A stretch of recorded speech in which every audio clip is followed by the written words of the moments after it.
Hey everyone, आप देख रहे हैं Gurukul learning. Buyback of shares की फोर्थ वीडियो में आपका स्वागत है। इसके पहले मैंने ऑलरेडी बायबैक ऑफ शेयर्स की और भी 3 वीडियोस बना चुकी हूँ, जिसमें फर्स्ट वाले वीडियोस में हमने बायबैक ऑफ शेयर की मीनिंग को, कंसेप्ट सेक्शन 68 को डिस्कस किया था। सेकेंड वाले में हमने जर्नल एंट्रीज डिस्कस की थी एंड थर्ड वीडियो में हमने बायबैक ऑफ शेयर का एक प्रॉब्लम सॉल्व करके लिया था। अब इस वीडियो में हम सेकेंड प्रॉब्लम सॉल्व करने वाले हैं। इससे पहले मैं बता दूं आपको कि वो जो तीनों वीडियो, मेरे लास्ट तीनों वीडियो बायबैक ऑफ शेयर की, मैंने लिंक डिस्क्रिप्शन बॉक्स में दे रखी है। अगर आपने वो वीडियो नहीं देखी है तो आप वहाँ से जाकर देख सकते हैं। अदरवाइज आपको कंसेप्ट क्लियर रहना चाहिए, जो बेसिक कंसेप्ट है उसका, बायबैक ऑफ शेयर का, जिससे कि आपको प्रॉब्लम सॉल्व करने में दिक्कत ना हो। अदरवाइज दिक्कत आ सकती है आपको। तो आई सजेस्ट कि आप वो सारी वीडियोस देख लीजिए, जिससे आपका सारा कंसेप्ट क्लियर हो। तो चलिए शुरू करते हैं इस वीडियो को। ये हमारा ओल्ड बैलेंस शीट है, तो लाइबिलिटी साइड, और ये हमारा एसेट साइड। तो शेयर कैपिटल क्या है? Paid up equity shares of ₹10 each, 50 lakh rupees यहाँ पे अमाउंट है उसका। तो 50 लाख, जब ये अमाउंट को हम 10 से डिवाइड करेंगे, ईच शेयर की प्राइस क्या है? ₹10, मतलब उसकी जो फेस वैल्यू है वो 10 है। तो इससे अगर हम डिवाइड करेंगे 50 लाख से, तो हमारा यहाँ पे नंबर ऑफ शेयर कितने आ जाएंगे? 5 लाख। फिर यहाँ पे हमारा रिजर्व्स एंड सरप्लस, ये रिजर्व्स एंड सरप्लस है हमारा। तो securities premium, general reserve, PNL account. Securities premium कितना है हमारा? 5 लाख है। जनरल रिजर्व कितना? 20 लाख है। और पीएनएल अकाउंट कितना है? 25 लाख। तो सेक्शन 68, वैसे तो हम नॉर्मली सिक्योरिटीज प्रीमियम को राइट ऑफ करने के लिए नहीं यूज़ करते, प्रीमियम राइट ऑफ करने के लिए, बट हमने हमारी लास्ट वीडियो में देख रखा है जो सेक्शन 68 क्या कहता है। सिर्फ और सिर्फ सेक्शन 68 में सिक्योरिटीज प्रीमियम को as a free reserve treat किया जाता है, अदरवाइज कहीं पे नहीं ट्रीट किया जाता। तो सिक्योरिटीज प्रीमियम को फर्स्ट प्रायोरिटी दी जाती है एज पर सेक्शन 68, प्रीमियम को राइट ऑफ करने के लिए। एंड अगर इसमें सफिशिएंट अमाउंट नहीं होता है तो हम बाकी के फ्री रिजर्व्स का यूज़ करते हैं, जैसे जनरल रिजर्व हो गया, पेनल अकाउंट हो गया। तो अगर आपको ये पहचानने में भी प्रॉब्लम होता है कि फ्री रिजर्व्स कौन से हैं, नॉन फ्री रिजर्व कौन से, तो इसकी भी मैंने एक अलग से वीडियो बना रखी है, जिसकी लिंक मैंने डिस्क्रिप्शन बॉक्स में दे रखी है, तो वहाँ से जाके आप वो वीडियो देख सकते हैं। नेक्स्ट क्या है यहाँ पे? सिक्योर्ड लोन्स या डिबेंचर्स, ये हमारा लॉन्ग टर्म बोरोविंग्स हो गया। कितना है ये? 50 लाख। ओके। यहाँ पे करंट लाइबिलिटीज एंड प्रोविजन है हमारे पास 40 लाख। एसेट साइड क्या है? फिक्स्ड एसेट कितना है? 60 लाख। इन्वेस्टमेंट कितना है हमारे पास? 50 लाख। एंड करेंट एसेट हमारे पास 80 लाख है।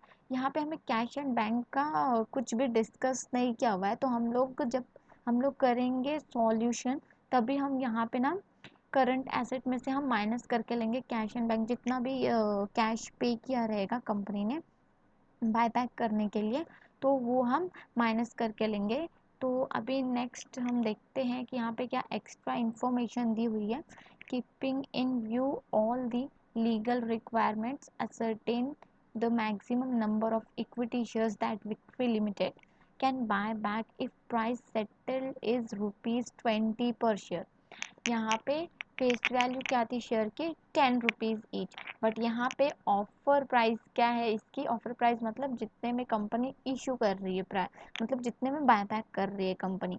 तो 10 फेस वैल्यू, तो 20 ऑफर कर रही है, तो जो एक्स्ट्रा फेस वैल्यू से जो भी एक्स्ट्रा अमाउंट रहता है वो उसका प्रीमियम हो जाता है। तो यहाँ पे ₹10 प्रीमियम हो गया पर शेयर पे। assume that the buyback is carried out actually at the legal permissible terms, record the entries in the journal of Victory Limited and prepare its balance sheet thereafter। तो हमें ये सारी इन्फॉर्मेशन जो हमें यहाँ पे ओल्ड बैलेंस शीट दी हुई है, और यहाँ पे जो थोड़ी सी एक्स्ट्रा इन्फॉर्मेशन दी हुई है, इसके बेसिस पे जर्नल एंट्रीज और बैलेंस शीट प्रिपेयर करना है। तो चलिए सॉल्यूशन स्टार्ट करते हैं। तो पहले फर्स्ट ऑफ ऑल हमें कोई भी प्रॉब्लम स्टार्ट करने से पहले उसका वर्किंग नोट करना होता है। वर्किंग नोट में पहले तो हमें ये पता लगाना है, हमें क्वेश्चन में हमने जो लास्ट अपना क्वेश्चन सॉल्व किया प्रॉब्लम नंबर 1, उसमें हमें बायबैक दिया हुआ था कि हाँ हमें इतना बायबैक करना है, हमें अमाउंट दिया हुआ था परसेंटेज फॉर्म में या फिर अमाउंट फॉर्म में, जैसे भी दिया रहा है वो दिया हुआ था। लेकिन इस क्वेश्चन में हमें कहीं पे दिया है क्या?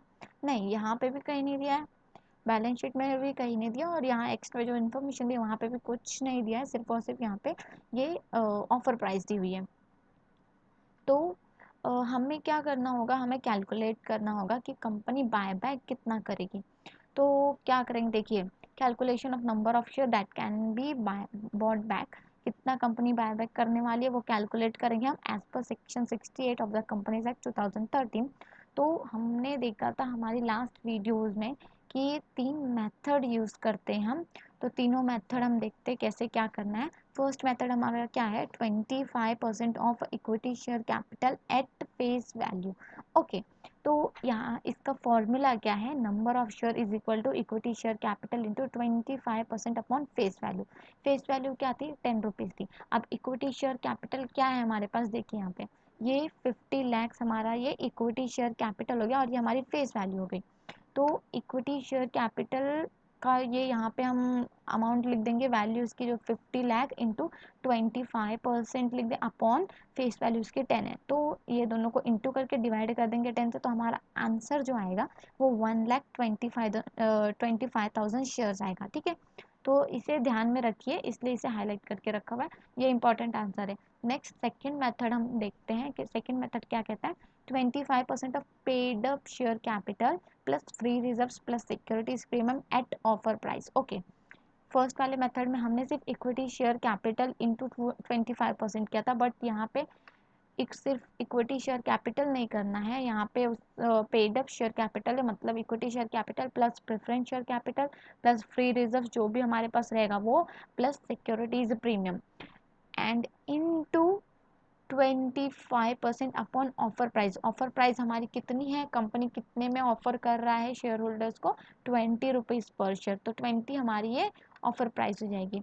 तो यहाँ पे हम सारा अमाउंट लिखेंगे, equity share capital, preference share का फ्री रिजर्व और सिक्योरिटीज प्रीमियम का अमाउंट। ओल्ड बैलेंस शीट में हम देखेंगे, देखिए यहाँ पे इक्विटी शेयर का ये हो गया हमारा 50 लाख, देन ये हमारा हो गया सिक्योरिटीज प्रीमियम का अमाउंट, ये हमारा जनरल रिजर्व का अमाउंट। ओके, और ये हमारा पीएनएल का अमाउंट।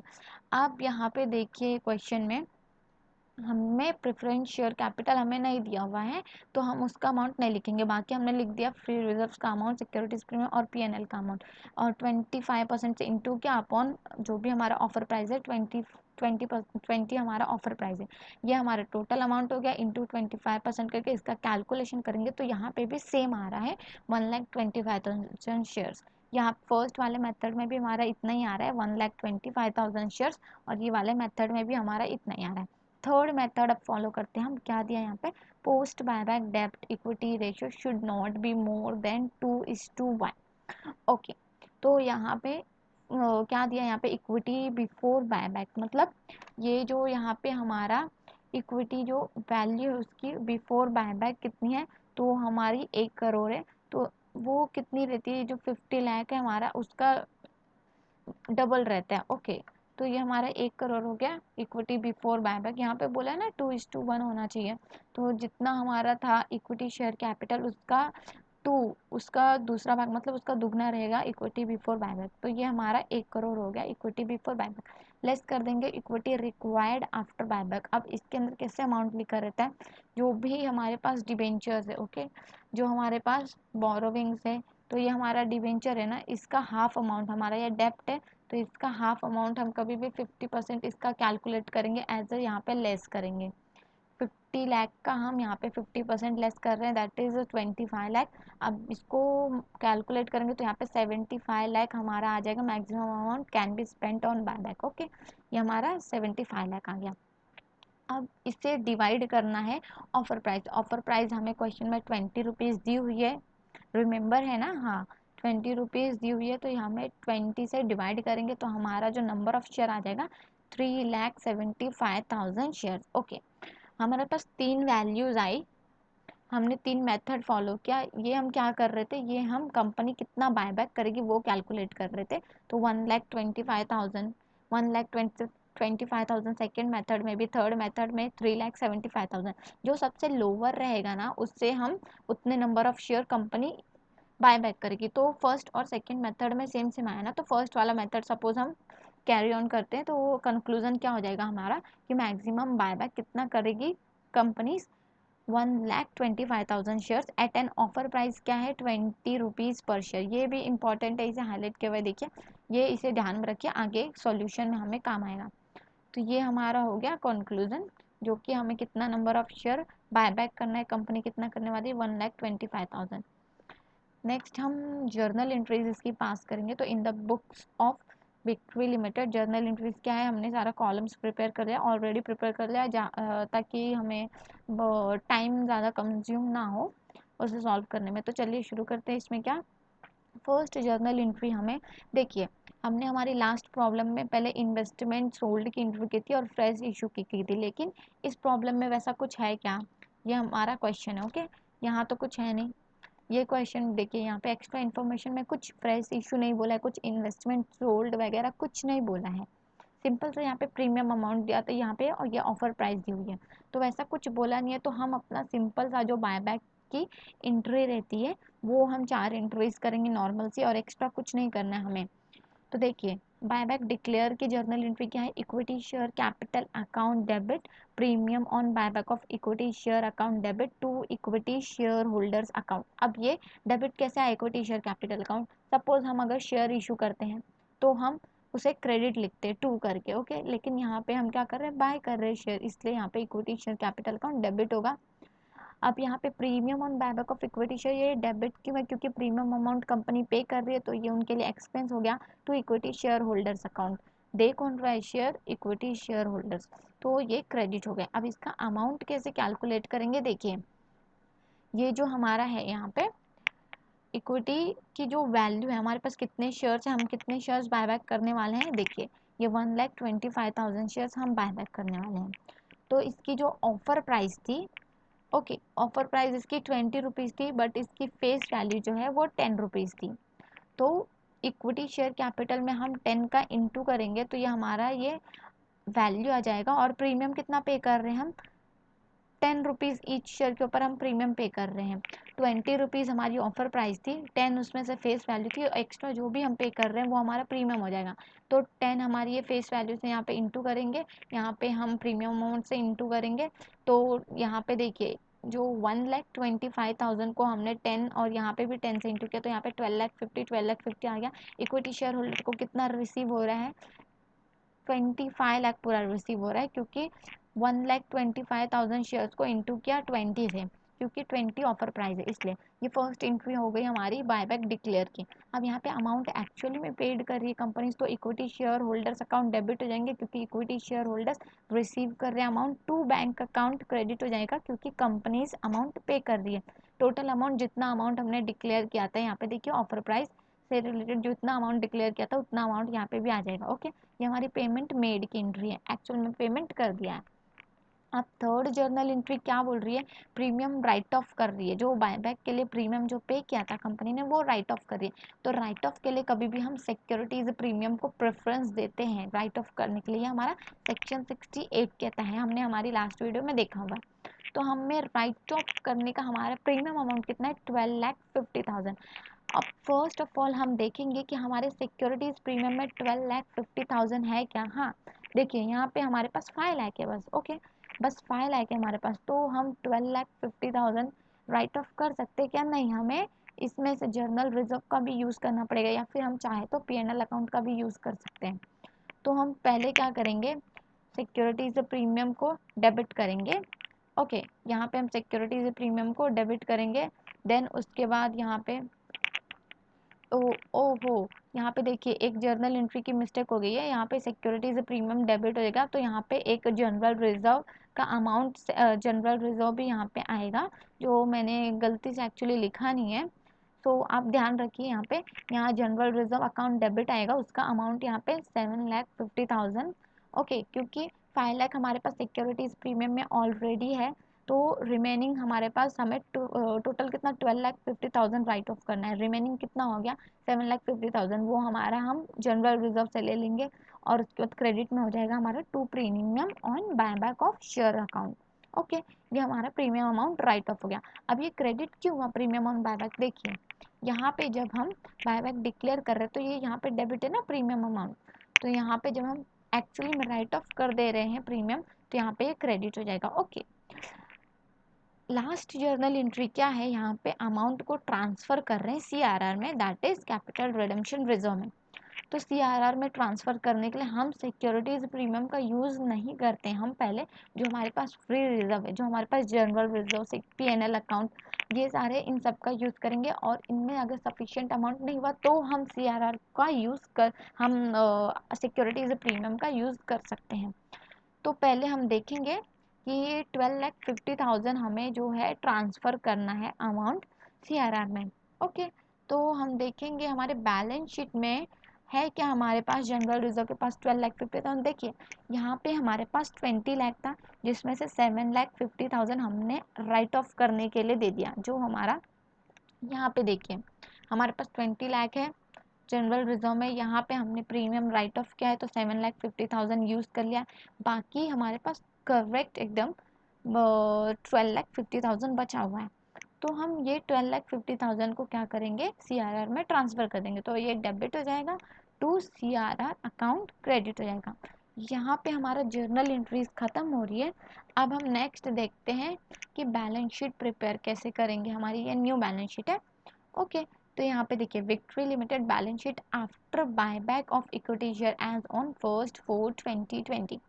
ओके, तो यहाँ पे देखिए ज़रा, ये हमारा बैलेंस शीट का फॉर्मेट हो गया और यहाँ पे उसके नोट्स हैं। ओके, तो हम बैलेंस शीट को वहाँ से देखेंगे और नोट्स भी देखेंगे यहाँ से। तो चलिए शुरू करते हैं इसे। तो हमारा ये फॉर्मेट हो गया, जो भी इक्विटीज़ एंड लाइबिलिटीज़। ये हमारा फर्स्ट क्या है, इक्विटीज़ एंड लाइबिलिटीज़ के अंडर में share holders fund. Share holders के अंडर क्या है हमारे पास, शेयर कैपिटल। शेयर कैपिटल, अब यहाँ पे शेयर कैपिटल देखिए, ये हमारा नोट्स हम प्रिपेयर करेंगे पहले शेयर कैपिटल का। हमारे पास टोटल हमारे पास 5 लाख शेयर्स थे। हमारे पास 5 लाख शेयर्स थे, तो 5 लाख शेयर्स मैंने से हमने 1,25,000 शेयर्स को हमने बायबैक कर दिया। ओके, तो हमारे पास बचा कितना, 3,75,000 शेयर्स। तो ये हमारा 3,75,000 इक्विटी शेयर हो गया। ईच की प्राइस क्या है, ईच की प्राइस फेस वैल्यू उसकी क्या है, 10 रुपीज़। Okay, full paid.